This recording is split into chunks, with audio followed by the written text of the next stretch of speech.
万規模の兵力を動員して海を渡ることは可能だったかと思います。ただしかし今申しましたようなことで実戦に慣れない、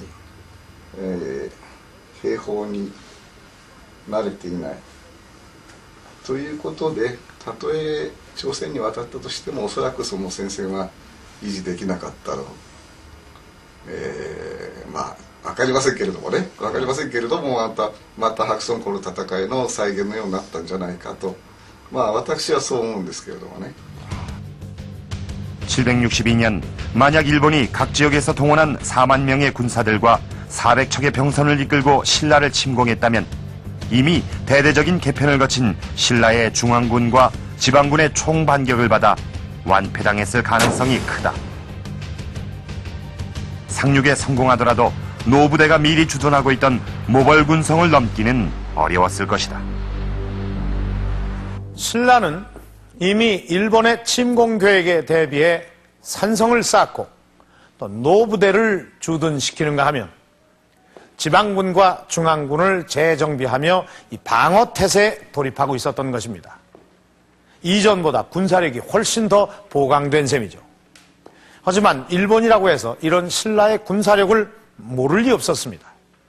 그래서 승산 없는 침공 계획이 될 거라는 계산 아래 후지와라 나카마로는 또 하나의 히든 카드를 준비하고 있었습니다. 그것은 바로 발해와의 협공이었습니다. 자, 당시에 이 국제 정세를 한번 짚고 넘어갈 필요가 있겠군요. 자, 신라의 삼국 통일 이후 이 신라와 이 당은 우호 관계를 맺습니다.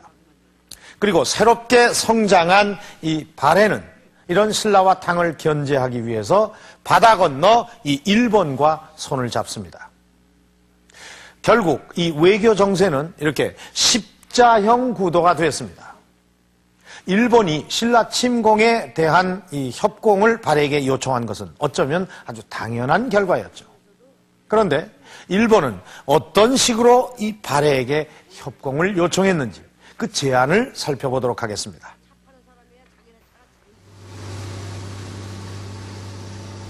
우리나라 동해가 바라보이는 후쿠라 항구.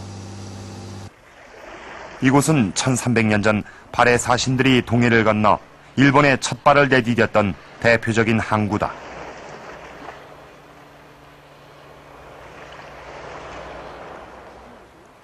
발해 사신이 처음 일본에 온 것은 727년. 건국을 알리고 일본과의 우호적인 관계를 바라는 첫 국서를 들고 발해가 먼저 일본을 찾아왔던 것이다. 발해는 국서에 자신들은 고구려의 옛 땅을 회복한 고구려의 후손이며 부여의 옛 풍습을 간직하고 있다고 강조했다. 발해와 신라가 대립하고 있던 그러한 분위기, 그리고 흑수말과가 당나라가 접근하려고 하는 그런 분위기, 이러한 것들을 견제하기 위해서 일본의 사실을 발견했다고 생각합니다. 일본은 지금까지 당으로 접근하는 데 있어서도 신라 해역이 위험한 길을 통하였고 신라와 대립관계에 있었던 부분이었기 때문에 이 발해를 필요로 하고 있었습니다. 그런데 758년 일본은 전례를 깨고 이례적인 사절단을 발해에 파견했다. 이전까진 발해에서 사신이 오면 배웅하는 형식으로 사신을 파견하던 일본이 그해 처음으로 오노타모리란 인물을 앞세운 사절단을 먼저 발해로 보낸 것이다. 발해로 떠난 오노타모리로 말하자면 5년 전 신라의 일본 사신으로 갔다가 수모를 겪고 돌아온 장본인이었다. 753년 오만하고 무례하다고 하여 왕을 만나지도 못했던 오노타모리. 그가 발해 사신으로 발탁된 데엔 숨겨진 이유가 있었다. 小野タモリが、白木へ行って、そして白木の慶徳から、会見させてもらえなくて、追い返されるという事件がありますね。やはり国際情勢から考えて、渤海と白木はその国境で緊張状態にあったと考えられますので、そういうことから、渤海と日本が白木を南北から挟み撃ちにして、攻撃しようとした。つまり白木生徒を行おうとしたのではないか、そういう相談をしたのではないかというふうに考えられているわけです。 발해에 건너갔던 오노 타모리는 특별한 손님들을 데리고 함께 귀국했다. 바로 발해의 대장군이던 양승경을 대사로 하는 발해 사절단이었다. 일본에 초청된 발해 사신 양승경은 평성경에 머물며 이전에 없었던 특별한 대우를 받았다. 특히 송별회란 명목으로 나카마로의 집에 초대됐을 때 나카마로는 천황의 선물이라며 대궐의 무희와 만두의 솜을 양승경에게 주었다. 당시 일본이 외국 사신에게 주던 솜은 300둔. 양승경은 규정의 무려 30배가 넘는 양을 선물받은 것이다. その後に、順仁天皇から代理の女学、女性の学と書きますが、女学が与えられたり、また1万トンがまた与えられています。これは破格なことだと思います。でさらに、ごめんなさい、錦だとか、その他さまざまな絹織物などたくさん与えられていまして、これはこれまでなかったことなんですね。ですから幼少期というものに対して日本側は大変優遇をした。それはさらに考えれば日本と渤海が、手を組んで、白木に対応していこうという一つの表れだったのかもしれない。そういうふうに考えています。 아마도 나카마로는 양승경을 자신의 집에 초청했을 때 신라 침공에 대한 일본의 계획을 털어놨을 것이다. 그리고 그 계획에 발해가 꼭 협조해 줄 것을 간곡히 요청했을 것이다. 일본의 간절한 요청을 안고 양승경 일행은 759년 2월 다시 발해로 떠났다.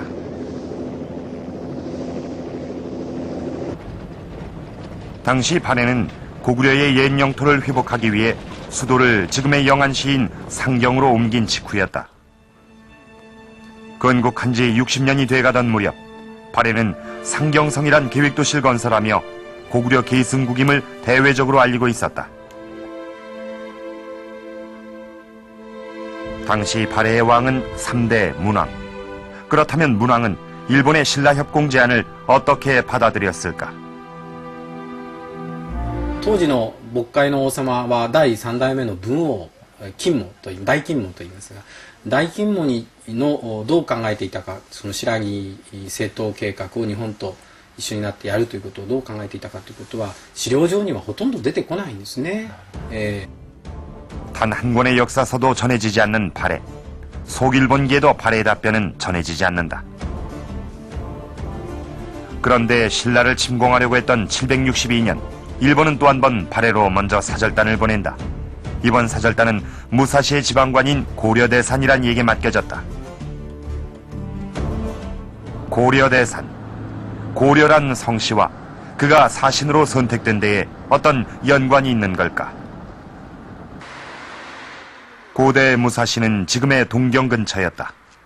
그곳에 고려신사라는 낯익은 이름의 신사가 있다. 고구려의 사신으로 일본에 머물던 중 조국이 멸망하자 일본에 망명해버린 약광이란 이를 기리는 신사다. 오늘날 이곳은 출세와 합격을 기원하는 신사로 알려져 있지만 고려란 성씨를 얻고 일본에서 살았던 고구려 후손들의 영혼이 깃든 곳이다. 고려